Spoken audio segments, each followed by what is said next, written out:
Welcome back. All right, so as promised, preview for the March 28th games, and then we'll do the power rankings, and then I'll turn in for the night.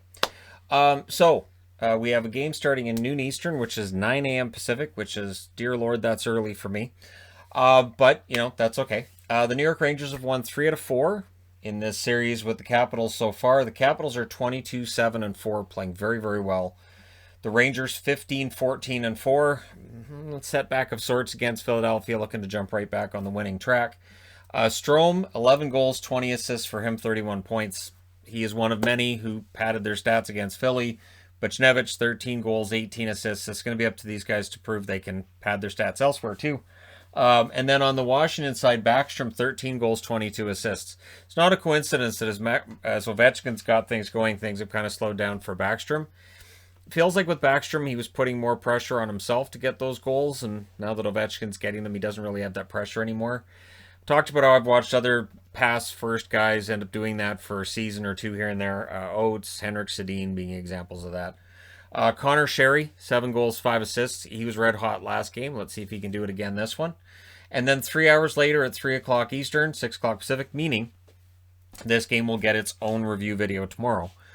We have Columbus against Detroit, which, since there's 2 hours between this one and this one, this will get its own board too.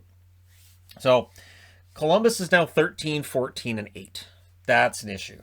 They've won 2 out of 4 against Detroit. Also an issue. Detroit's 11-20-4. And Detroit loves ruining other teams' seasons. So we'll see if they can do it to Columbus. Jenner, 8 goals and 9 assists, scores a ton of points against Detroit. We can see if he can keep that going tomorrow. Roslovic, 5 goals, 15 assists. Has been outscoring Laine in his time in Columbus, which says a lot about how that trade hasn't exactly turned out the way we thought it would. And on the Detroit side, Mantha, 9 goals, 7 assists. He's been hot recently. And Adam Ernie as well, 6 goals, 4 assists. He had a goal today. See if we can add another one. And then 2 hours later at 5 o'clock Eastern, 2 o'clock Pacific, we've got Anaheim in against St. Louis. St. Louis has won 4 out of 5 against Anaheim. The 5th one is the one they just lost. The Ducks are now 10-19-6. St. Louis is 16-13-5. They have to be looking over their shoulder and realize this could get out of control. They have to look at their schedule from here and say, hey, we've got games against teams that are pretty difficult. We need to win these ones against the teams that are supposed to be easier. So I look for a better effort from St. Louis tomorrow night and likely a victory. So I'm wearing St. Louis. Henrique, 9 goals and 6 assists for him so far. He's probably been their best goal scorer.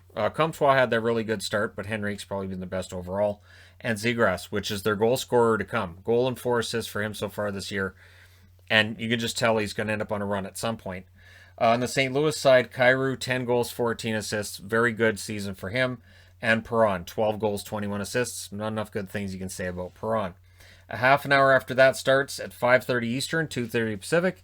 The New Jersey Devils are in against the Boston Bruins. New Jersey's won 3 out of 4 here. So for Boston, who didn't look great against Buffalo for a lot of that game, now they get New Jersey, who have already given them a headache for most of the season. Zajac, 4 goals, 10 assists. We'll see if he gets on the board tomorrow. He's been dangerous in recent games, just the 4 goals, which seems low. And Kuokkanen, who has been one of the most consistent New Jersey Devils all year, 5 goals, 11 assists for Kuokkanen. We'll see how he does tomorrow. On the Boston side, Bergeron, you know what to expect from Bergeron, 10 goals, 16 assists. And Charlie Coyle, who seems to be prominent, just not getting points, 5 goals, 4 assists for him.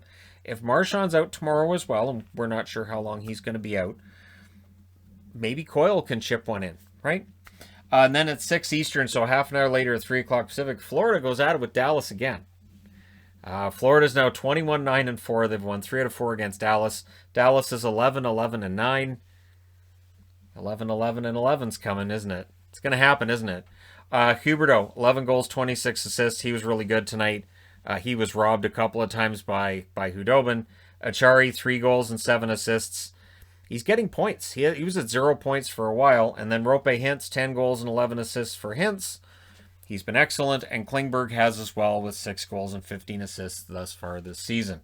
And then starting at 8 Eastern, 5 o'clock Pacific, the last game of the night, Nashville and Chicago meet again. Nashville now 17-17-1. If they can win this in regulation over Chicago, that might set the division on its ear a little bit. 16, 14, and 5 is the record for Chicago. Grimaldi, 8 goals and 1 assist. He's got a bunch of goals in his last couple of games.